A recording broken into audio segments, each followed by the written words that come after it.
A leader takes people where they want to go. A great leader takes people where they don't necessarily want to go, but out to be. Leader लोगों को वहां ले जाते हैं जहां वो जाना चाहते हैं. ग्रेट लीडर लोगों को वहां ले जाते हैं जहां वो जरूरी नहीं जाना चाहते, लेकिन उन्होंने जाना चाहिए. With this great thought of Rosalind Cater, we would like to begin today's program. Hello, everyone. Good afternoon. Namaskar. You're watching Dena Dialogue with me, Raj Gaude. This is our Leadership Talk series, and this is our third program in series. If you remember, we started this Dena Dialogue keeping in mind that we want to get inspiration from our own leaders. We are our homegrown leaders, and they have lots of things to share with us. So welcome to this very special edition of live podcast series where we celebrate the journeys of our own leaders and draw inspiration from them. Today we have our Managing Director, Raghu Muttige, who is heading DITC from last 5 years. And thanks a lot for accepting our invite and gracing the occasion, Raghu. Let me introduce Raghu to you all. Probably you know few things, but for the sake of everyone, I would like to introduce him. Raghu comes from the small town of Karnataka, and he has completed his engineering graduation from Mysore University with distinction in industrial production. Raghu has over 3 decades of experience, and Raghu is a Dena veteran. Why I said Dena veteran? Because he has worked for 28 years with Dena and still counting. So I think that's really a great, and he has worked in different geographies, including his 5-year stint in United States of America through Spicer. And he has worked in different functions like quality assurance, manufacturing engineering, and of course R&D. He also has patent in his name. And I'm quite sure, most of us sitting here and listening online as well will be definitely aspiring to become what Raghu has achieved today. So it's basically inspiration for everyone to achieve the highest position in their function during their career. And Raghu has achieved his, as a head of R&D in India, he has achieved the highest position in India in R&D. And I am quite sure we all will be getting lots of insights from him as to how he evolved his career, and we can learn lots of things from his insights. He has lots of good things, and he is very focused, having great curiosity, dedication, and has mind for transformation. He has mother, wife, and 2 sons living happily in Pune. He has a special love for this city. Basically, he talks about lots of things about the infrastructure of the city. He has a special love for infrastructure of Pune city. So welcome, Raghu, and we are really honored to have you with us today, gracing this our Dena Dialogue session. As I said, this is the third such session we are having today. Welcome you, and thanks a lot for accepting invite and gracing the occasion. Would you like to say something in your introduction if I miss? Thanks, Raj. I think he made me feel like a celebrity, actually. So nobody might have not done this kind of a celebrity status for me. But anyway, it was a good introduction, actually, and I'm honored and I'm really humble that I sit in front of you. Actually, I always used to sit with you guys, and today let me tell about some life experiences. It will be arrogance if we say that, learn from me or something like that. I'll share some of the experiences that I went through. And then probably if that is helpful for you, that would be good. And then probably the journey is learning, actually. So yeah, I come from a small town in Chikmagalur. If you are drinking coffee, remember that, coffee comes from that area in that Western Ghats. And then that's also a trekker's paradise right now. And if you plan to go to that part of the country, it's a wonderful place. So please do go there. Our abundant nature, abundant, the slow life. Life is very, very slow. Like, people do get up many times at 8 o'clock in the morning and then, ask for a coffee that time and then go back to home at around 6:30 and then sleep down at, we used to sleep at 7:30. Yeah. So that was the slow life that we had in the small town. And it's a very, very small town, not many engineers over there. And then how did I get into engineering was a story. I think, Yeah, yeah. it's going to come in the question. So otherwise, I was a happy-go-lucky, just, roam around in the forest and then look at the mountains and the greenery all around a year and happy life. Absolutely. So I don't know why I came over here in the hustle bustle of the city. So one day we can find you there in the, when maybe Kumar will arrange a Yeah, trek and trek there. Yes, that would be a nice trek. In fact, I can tell you, it's a trekker's paradise. Yes. so I think, yeah, so let's begin on our question answer session. So I will briefly cover on career journey and experiences. So it's a typical question. So Mm. how you got into engineering and again that too in R&D. So because getting in R&D is something is very interesting and everybody would Mm. look forward to such kind Yeah, of. honestly, I had no idea about engineering. I had no idea about R&D. I had no idea about anything till I applied for engineering because of my one of my friends said, I'm going to apply for engineering. So I said, I will also apply for engineering, and that's how I got into engineering. But I took science. So that's something that, you can say that's something like a breakthrough kind of a thing. Um, when one of my uncle introduced me to library at the age of some maybe 10 or something like that, 10 or 11 or something like that. There used to be district libraries and taluk libraries, and Mysore Maharaja had established like big libraries in each of the districts. It's a huge one, like as big as half of this maybe building or something like that. So when he took me there, I felt like I'm entering into a Disneyland because it was having so many books. I loved the books all the time. So I felt like, wow, this is the place that I want to be in. And then continuously, I used to go to the library on a weekly basis. And when it's the summer holidays, I used to be. I had developed a lot of reading at that point of time. And by eighth or ninth or something like that, I won, I think ninth or something like that. I won a district level science exhibition for some, thing. And so at that time, I was buying some science magazines. So it's like a do-it-yourself kind of a things that used to be there. So I used to do that thing. And then all my life, I wanted to do, reading, author, or do something like that, literary, that too particularly in Kannada. And then I wanted to be that. And then after that one, science, and I got it. And then I thought science is very fascinating because it gives you so much of knowledge. So I was basically a knowledge hunter. Kind of, wherever there is a something fascinating happening, I would like to gather. So that's why I used to buy my science magazines in my using my pocket money. So that was the only thing that I had in my thing.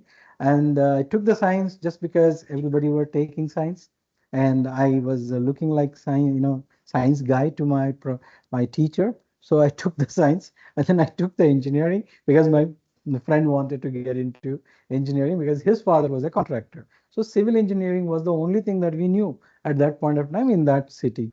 So I got into engineering, Raj. That was the honest thing. That actually I was not going after anything. I So had what no. was your first love in that case?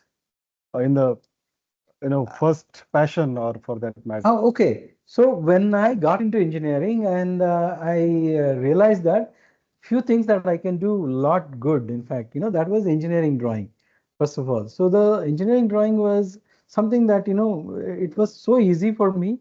I didn't understand why it is so easy, and then all of the other people were failing in it. So that was kind of my first love to do some design. And then anyway, I was doing something like that, and then I was repairing the people's articles and other things at that time. So engineering became like a small passion, and in engineering there are many things that you go to the workshop and then do many things. So that was one of the things that I loved actually, to do the things with your hand. Yeah. So that's how I got into engineering. And then I also realized that I can do good in maths. Earlier that I was never tried maths, and I was looking forward for biology. Biology was my first passion because Yeah. it tells you so many things. Just reading, do nothing. And maths, you had to do it, right? And then in engineering, I found that one of my professor introduced me to, yeah, it's always you get introduced to calculus, actually integral calculus and the differentiation.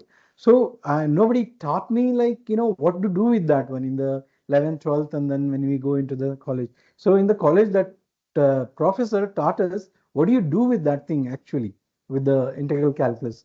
And then I got really interested in that one, and I could do really good in that area, in fact. So that's how I got Yeah. into the Yeah. And how you got into R&D? R&D. Okay. So I was not having any job during that after completing engineering. So because the civil I couldn't take it because that was only for the big and mighty people, and I took industrial engineering and mechanical, which was going together. And PSUs were not offering so much of job. 90s was bad time for getting into the job, and then I came to Pune, and then I joined a small scale industry, very small scale industry. It was making the machines for welding fixtures, welding machines, and some low cost automations and gearboxes and those kind of thing in Bow Street. Okay, I joined that, and then I had to do everything, design also, and then machining also, and assembly also, measurement also, go to the customer, go to the supplier. I was knowing half of the Bow Street at that time because I was roaming around. So the suppliers and other things. I did every kind of job, like, I even delivered a big crate of material also. And so that gave me, like, it equipped me to do anything in the mechanical engineering. I knew more than what I studied in the college. So that was a kind of a head start for me into the mechanical engineering. So that was so wonderful, but they paid so less, man. It was 1,000 rupees per month. Come on, that was too bad.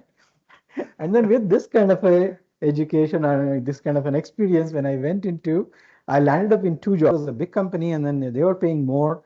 I said that, okay, I don't want this job, and then I will go to that job. So there I became shop floor supervisor.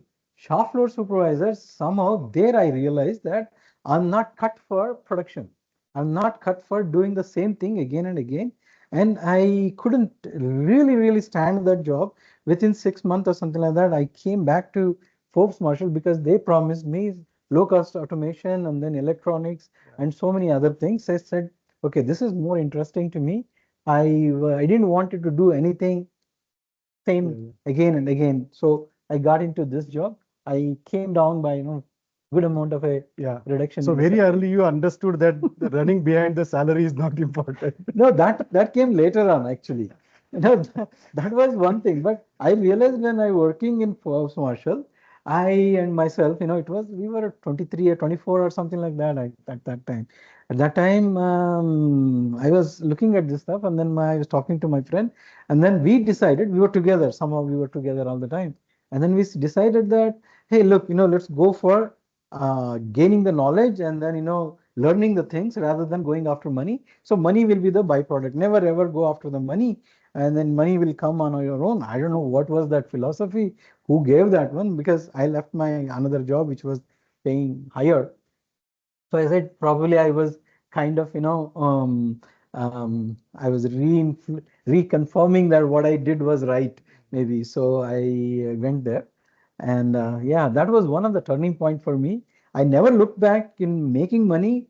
I normally I went through the knowledge. I went through uh, going, SME kind of a thing, more and more into R&D thing, and more learning new techniques and new things in the engineering. So that kind of shaped up my engineering life. So I think it looks like, you were really willing to add some value or contribute something and challenge yourself and maybe achieve that self-actualization, what we say in Maslow's theory, Mm. that, ability to reach to the highest level in terms of your intellectual ability, rather than focusing only on the the needs. These are all hindsights, actually. After reaching over here, if you look into it, then you can reinforce your thoughts and then retrofit all the things over Yeah, here. Actually, I never thought all those things. It didn't occur to me. It was just working. yeah, yeah. But it was probably deep inside Maybe, you. maybe, Yeah, yeah. Because, when you look back and see that thing, I was going after certain things which shaped my life there. yeah, yeah. Yeah. So the one of the probably most important question in today's session: what inspired you to join Dana? Ah, yeah. At times when Mm. you were working for Tata Motors for 5 years Mm. in '97, it was like a government job. Leaving in 1997 Tata Motors job for working 5 years, I think it must have taken lots of effort for you to really think Mm. to come out. And what made you to Mm. continue with Dana for 28 years? Ah, So yeah. these That is two something questions. actually. So Mm. why you Mm. left? Mhm. After working for 5 years, in between, I was introduced to many of the technological advancement at that time, which was happening in the Indian automotive sector. That was CAT CAE was coming in, CAM was coming in. So Tata Motors were pioneers in that one. I went through all the trainings and all. I wanted to do that kind of a thing to my department also, where we were designing the thing. My potential is to experiment new thing, do more, and then the world is opening up. World was opening up at that time because India started getting the new FDIs and other things. Dana had come in. They brought new technology. So one of my friends said, one of my senior colleague in Tata Motors, who joined over there, he said that why don't you come in? So I said, okay, I will go there. And then I thought, um, I will experiment with this. So I left that company and then I joined the Spicer India at that time. At most same money, same instinct, without knowing that, without knowing the multinational companies, how do they work actually. Yeah. So I got into that one. So I got in. And then why did I stay Yeah. there for such a long time? One of my colleague in Tata Motors said that आता तरी settle व्हा हे काय Tata motor सोडून कुठे जातो तू so he said that means why do you want to leave Tata Motors and now you get settled in this new job, whatever it is. So I said, no, it's not like that. You don't understand why I'm going. So when I went to Spicer, it was like a startup. So there were absolutely no restriction for how you work almost. The process and the organization was settling down and then it was coming down. So I had so much of room to explore myself, what my capacities, what are my capabilities were, and then to move around with the OEMs, different OEMs who are bringing new vehicles and the things like that. So early in the life, I thought, I am free at that point of time. So I could learn the things and then do the stuff. And I went to, I got a chance at that time, at that age, to go to US in 1998. So that was, as I said, that it was kind of a startup. There was a dearth of engineers, good engineers who could go and learn it. So I went to US, and those 5 years where I stayed over there, I learned a lot, the real engineering, how to work in engineering thing, because at that point of time the engineering was little bit not so good in India. The process and the quality and the other things were a little bit not like what you see right now. The methods and the procedures and ISO 9000 or those kind of things were not there at that time. So it was all free for all. Only Tata Motors knew how to do it, or some of the other things like other companies like Bajaj Auto and Bajaj Tempo knew how to do the things. Rest of the other people did what they did. You won't see the process sheet or workflow or any of the thing that you see it right now. Manufacturing was free for all. So after going over there, all those processes and the engineering, right thing, right way to do it in a scientific way, I learned through that one. So much so that I could design the Tata Ace axle at that time at the end of the my tenure from the scratch almost from there. So that also gave me good exposure to global things like Japanese customers, Thailand customers, and then UK, that's JLR and other people. So working with those big OEMs and other things uh, opened up my the knowledge as well as my world outlook, and I could learn a lot. It was a big learning, you know. All my life after the college, I learned. In the college, probably I didn't learn anything. So after the college, I learned more things. So that's how I came back, and one after the other, I got the job. I got the projects, one after the other. So it went on and on and on, and then I tried to do my MBA in somewhere, and then I couldn't do it because I had no time at all. So, but luckily, um, Spicer India had a wonderful training programs. Yeah. So they offered me the job, the very nice job, very exciting products and the projects and the things like that.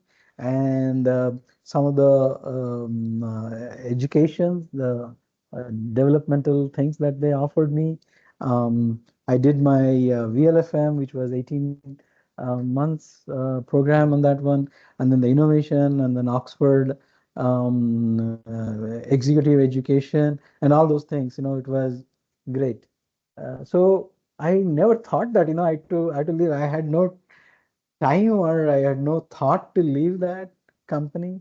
And that's how you can get engaged the people. And then probably I might have fallen in love with the company as well as the job. I loved my job so much that, you know, I had So they did not no give you time. any time to think of No, absolutely leaving. no. Yeah, so I think Yeah, definitely lot of engagement. yeah. And of course, you also took some different roles in during your career, Yeah, I like mean, quality. I mean, yeah, that's one thing, you know, the reinvention of the self.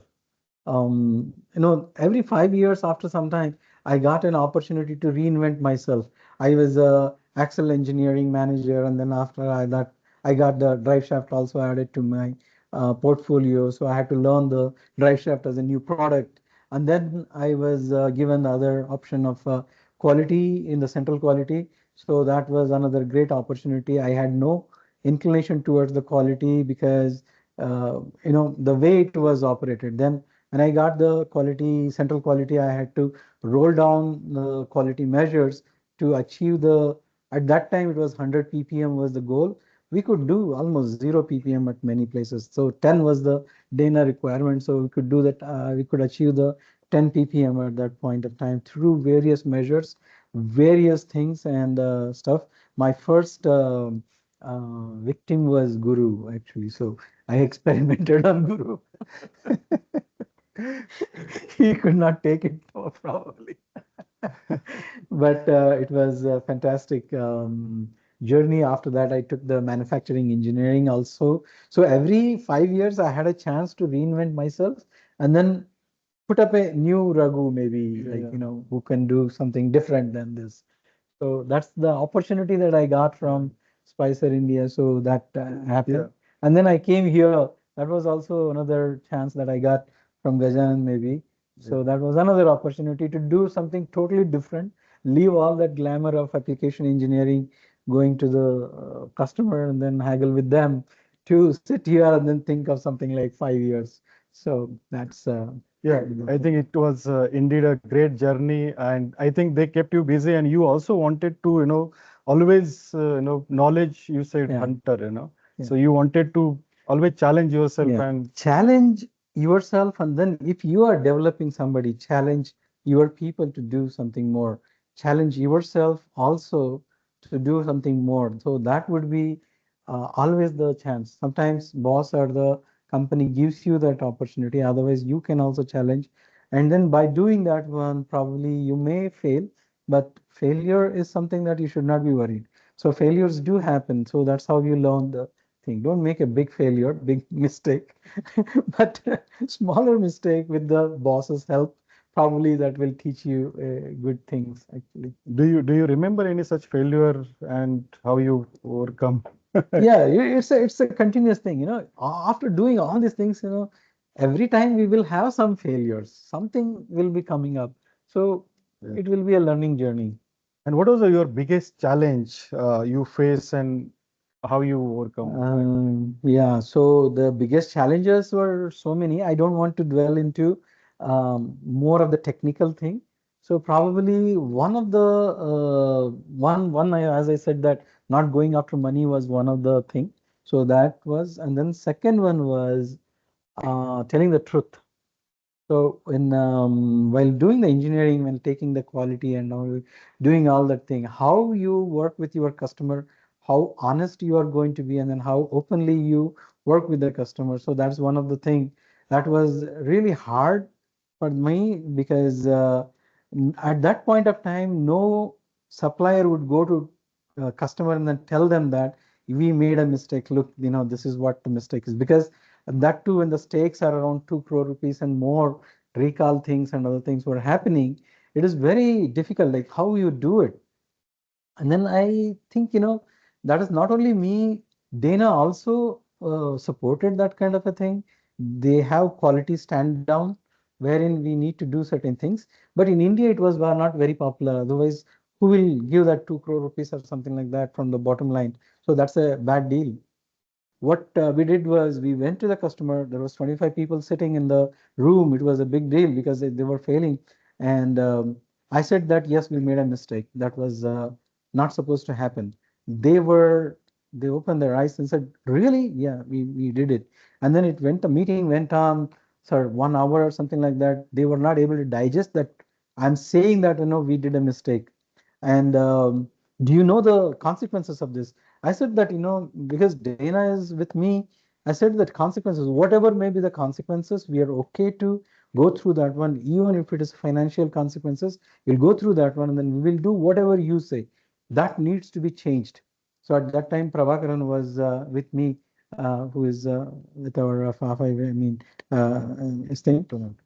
So we said that, and then we changed all that things, and then the um, the effect of this one was, Dana became a company which is very transparent, very honest, truthful. So if they say something, then that has got good meaning into it. So that made our reputation in the market, that more business comes to us without any problem, actually. So that's what the brand value increases when you yourself are is honest. I mean, till today, I always say that, compliance is one thing that we always to be done. There is absolutely no compromise in the compliance or anything that we owe to the government or to the people. I used to tell my people, design whatever you want to, but make sure that your people, your family is traveling in that one. And then if something goes wrong, what will happen? Just think about it and then design the things. So that is the motto for me to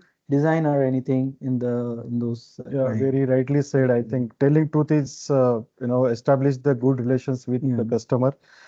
Moving ahead on leadership and management, the one typical question comes in the mind of all engineers, basically, that whether I should become a subject matter expert or should I Mm. grow in the general management. Mm. What is your take on that? As I said that, I always went into the subject matter expert, but eventually, if you are doing good, eventually you will get into administration and then the office things, because your core strength lies there. So if your core is so strong, so then you can develop the other areas. So first thing for an engineer is to master the engineering and do best in that one. So rest will come after that. Okay. Yeah, I think that's a great insight. On the talent development side and identification of talent is concerned, how do you identify talent and how do you, you know, Hmm. develop those talent? See, I think, I'll go by the management style of, identifying the thing. Dana has got several ways to identify the talent. Um, so I would go with that kind of a structured way to do it, rather than just identifying and then, saying that, okay, this guy is good. Yeah, that also matters.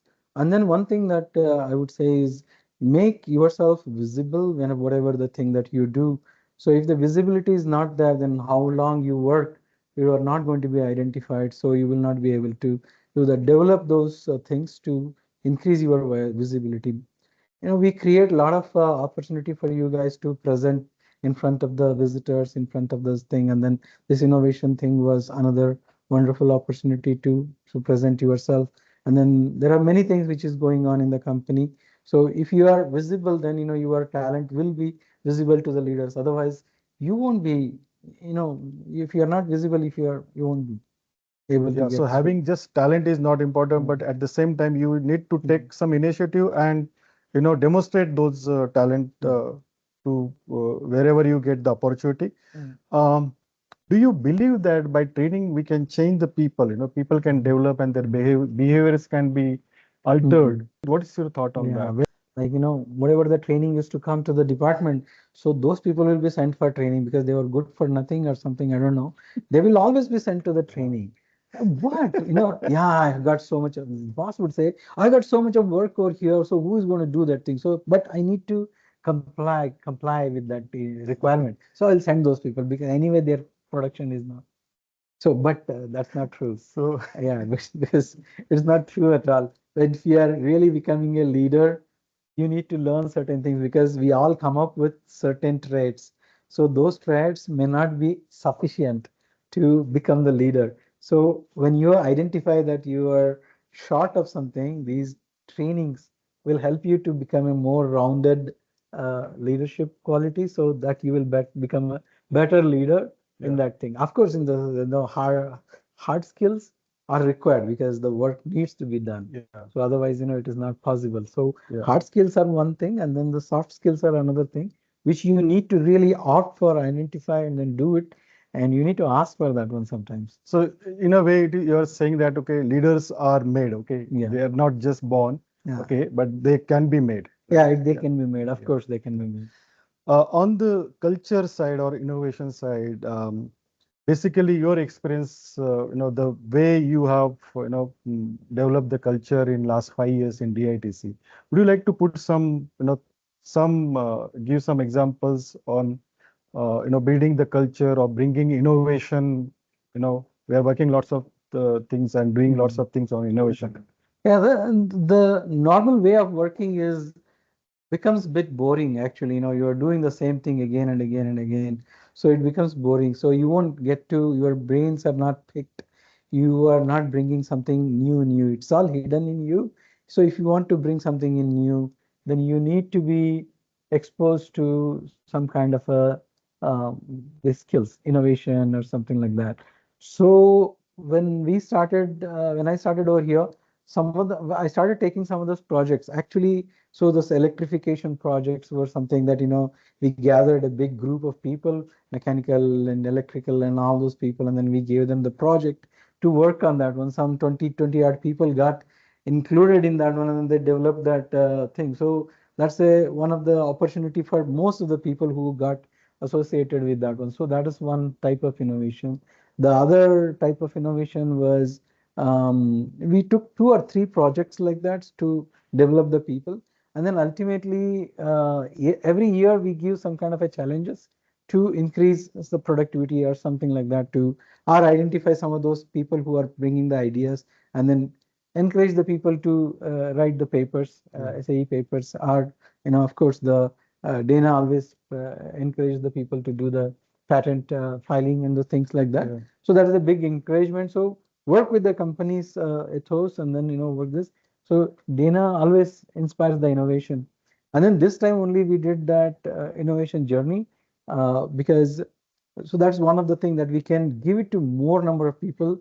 Like, we selected some 50 odd people in this year. So that was a big, wider coverage, who can take up their own projects. There's no compulsion that what project you are taking. Take the project which you like and then work on that one. So that's how you can do the Yeah. innovation things. Yeah, I think being in R&D, I think innovation is something to be Yeah. driven by you all. Uh, Next question is about who is your role model in career and life? that is that is something that it's very difficult actually. Whenever I make some role model, you will see the other side of that one. So I read somewhere that don't go for a role model because everybody is, in Kannada we have a kahavat actually. everybody's house has got a dosa which has got a hole in it. So I know it's better in Canada, but if you make everybody who makes the dosa, they have a hole in it, right? So everybody has got their own good points and the bad points. Pick up the good points and then go for them rather than, hunting leave out all the bad points. So if you see that, we got so many role models. You can pick up anybody for that kind of a thing. You and, go into your own mythological heroes, Krishna, Rama, so much thing to pick up from their side, and then whether they work or not, you don't know. And then you come to the current era. You can say APJ Kalam was a great leader. I listened to his live speech, and then I was so much inspired. Mashilkar was another guy who came in from very low, family background to what a great scientist that he became. And then I also read so many things about Jain Narlikar, who passed away very recently. So I was so much interested. So that was one of the things that who made me interested in the science stuff. So that was a great, thing. And then if you want to be a leader, how you can be a leader, you can read Shivaji Maharaj also, how you can be a leader for the common masses. Yeah, on the reading side now, as I understand, you have very great interest in reading the books. So, which was your latest reading, and would you like to recommend any book? Latest, I turned into a little bit more towards the spirituality and the things like that. But I loved the way one writer who wrote many books of very, non-fictional thing. So that was Malcolm Gladwell. So he wrote many of those books on Tipping Point and then Outlier and Misfits and other things. And then Hariri, the Israeli guy who wrote the Homo sapiens. So that was another great book that I read very recently, and another book that was read, written by a Nobel laureate, um, Thinking Fast and Thinking Slow. So one more, series of books by on innovation by Christensen. So those were the books that I kind of read and do it. Yeah. So at the moment, I'm reading Psychology of Money, which Sandeep recommended. Said Psychology of Money. You Because are late. money, you can't leave it now. Are you not late? Are you not late? Too late to read this? Yeah, it is. Okay. No. That's money thing. I think, that's another thing is, people should think about the money and make money. Money is very, very important. I started very late, maybe at the age of something like 45 or something like that. But it was necessary, and I'm good that I'm happy that I started it in 45 at least. So that helped me a lot. Yeah. Uh, I understand that you have deep interest in CSR. So, Mm. and I have seen that, DITC is doing lots of things, including supporting startup and all those things. Yeah. Would you like to, CSR is something that, when I was doing the VLFM, all of a sudden, Anand Group also at that point of time, they started talking the language of Professor Shoji Shiva. He used to take few hours, a few days of classes, how to give back to the society, because you take so much from the society. When you are capable to give it back to the society, you should do put all your might to give it back to the society. So that was something like a new way of looking at the CSR. So how do we give it back to the society in our own way? So at that time, we were teaching the people and other things. Our area of influence was sphere of influence was small, and at that time, whatever we could do, we were always scratching our mind that how can we do that. But when I came over here, that became big, in fact, because we had good amount of money. So that was good that all the Dana companies came together to do it, and then when we did that first school, I came in halfway through. So the school inauguration. So I kind of loved it. And then almost, when you desire for something like that, the thing starts falling in place. Christoph came in and said that, are you really interested in doing this one? I said, yes. Then he said that, I want to do it. If you're doing it by your heart, you do it, it's really good. So he supported it, and then he gave a big global canvas also to talk about the CSR that we do. And then another one, Gajanan brought up that startups, how to give support the startups, and then give that one. So that was another opportunity to work with many of the startups and then get inspired. So I have, panel of people who really get inspired by doing those activities. So the school is something that is really great, and then much of the work is done by Rajesh and Rudra and then other people, from some of the dedicated people that we have in many of these people. I don't want to take the name right now. So there are so many people that who does it. So we just help them, and then tree plantation is something that is close to my heart. Yeah, Because I come from Western Ghats. Love to have the greenery all over the place. yeah. I remember, when we were, he himself has found that place near military area, this Jagtap Dairy. He himself found that, and then we went ahead and planted some trees there. So yeah, I think Yeah. we can understand. See, Raghu, we can keep going and going and Yeah. going, but we have limitation of time. We would like to definitely conclude by 45 minutes. So there are lots of things which you could share, but maybe for the limitation of time, we'll have to conclude here. Any concluding remarks from your side? Um, um, I would say that, work-life balance is something that is very important. So you need to find your balance. At the same time, how you include your work into your life is very, very, very important. So you can't see life as separate and work as separate. You combine together and then you mix it in such a way that you will be successful in the work as well as in the life. So that's the thing that you need to find out. You can't blame something that, which is not in your hand, and then, miss the work-life balance. So that's one thing. And then the second thing is love the nature, do as much as possible to the nature. Sustainability is very, very important. And um, learn the things, reading. If you have kids, make them to read a lot, different books. Give them so much of books and read them, and then they might go away. They might say, no, I don't want to read it. My first son, I used to read him a lot storybooks and give the books and all. After some time, he didn't wanted to read. Now he is an adult, and then I went to his place. He had bought a shelf. That itself is something big, uh, to keep the books. So he has kept so many books into that one. I said that you never used to read it. No, nowadays I'm reading a lot.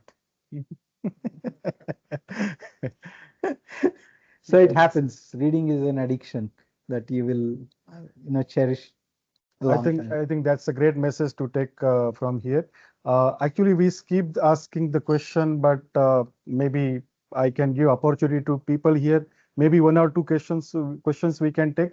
Maybe anyone from here on online. Any question? Few Only questions. one. Huh? We have No, how two many? questions. Two questions. One Okay. Triveni and the other one is. Okay.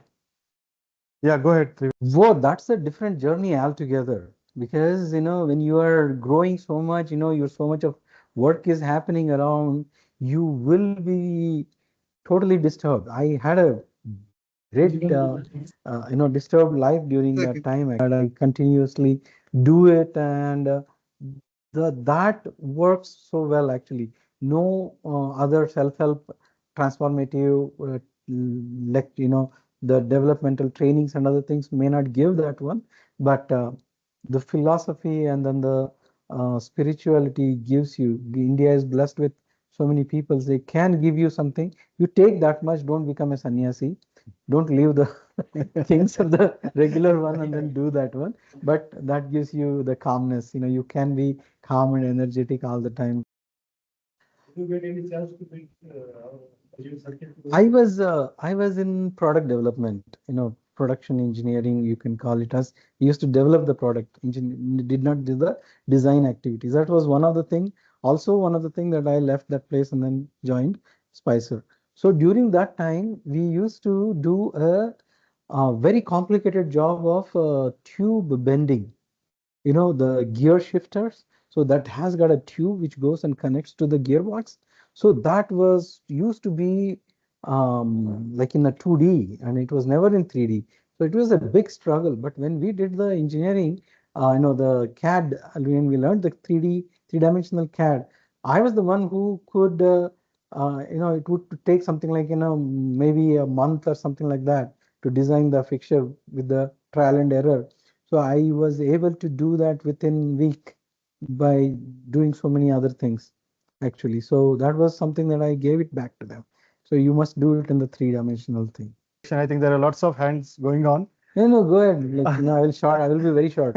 I would have been maybe a professor in a college or something, or an author in Canada. Don't think too much about it. The business, it does happen. So because the dynamics of the business is like that. So you have to do what you need to do. Sometimes you need to be passionate about something, and then sometimes you need to be dispassionate about some of the things. You need to learn both those passionate and the dispassionate, both those two things. That helps you a lot, in fact. If you are very passionate about something, then you will feel like your part of something is getting pulled out. But some of the times, you need to be dispassionate about it. And then it happens, and then it happens for the good. So you work with that one. I learned new word today, dispassionate. Yeah, of course. As I said that, I do some kriya and meditation, either meditation or the kriya, and then along with some yoga or the walking. Walking not now, but yoga thing.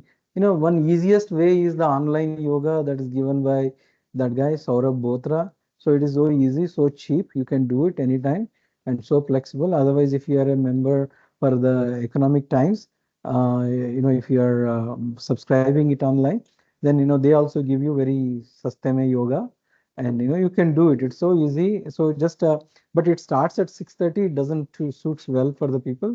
That's why I choose to come at 9:30. I Doing think all these things. I think Otherwise, you can go home and do it in the evening. You can for the follow that evening. yeah, Yeah, for the scarcity of the time, I think we will end here. Thank you, yeah. Raghu, Thank you very for much. taking time out and preparing again, kind of maybe, giving the answers to the very candid manner. And I think it is really, good insights to know about the person in totality and understand how one can achieve highest position in our function. So I am quite sure, I think we must have got some points which we can refer to and keep growing in the life. I would like to end this session with, as usual, I would like to say the few sentences of the poem Harivansh Rai Bachchan. जीतना तब आवश्यक हो जाता है, ये कविता का शीर्षक है. हारना तब आवश्यक हो जाता है जब लड़ाई अपनों से हो. हारना तब आवश्यक हो जाता है जब लड़ाई अपनों से हो. जीतना तब आवश्यक हो जाता है जब लड़ाई अपने आप से हो. जीतना तब आवश्यक हो जाता है जब लड़ाई अपने आप से हो. मंजिलें मिले ये तो मुकद्दर की बात है. मंजिलें मिले ये तो मुकद्दर की बात है. हम कोशिश भी न करें ये तो गलत बात है. हम कोशिश ही न करें ये तो गलत बात है. With this, we have concluded today's session. I wish you all a very happy Ganesh festival, which is starting from tomorrow. May God bless you with all the happiness and fulfill all your desires and wishes. Thank you very much. Yeah, thank you, Raj, and then thank you everybody for listening to me. Thank you very much. Uh, before before we formally end the session, I would like to felicitate Raghu for sharing his life story, and I would like to call upon Mr. Sandeep Khullar to felicitate Raghu. This is the picture taken just before the session, and I must appreciate our admin team to get this done in so quick manner. Thank you very much, Rajesh.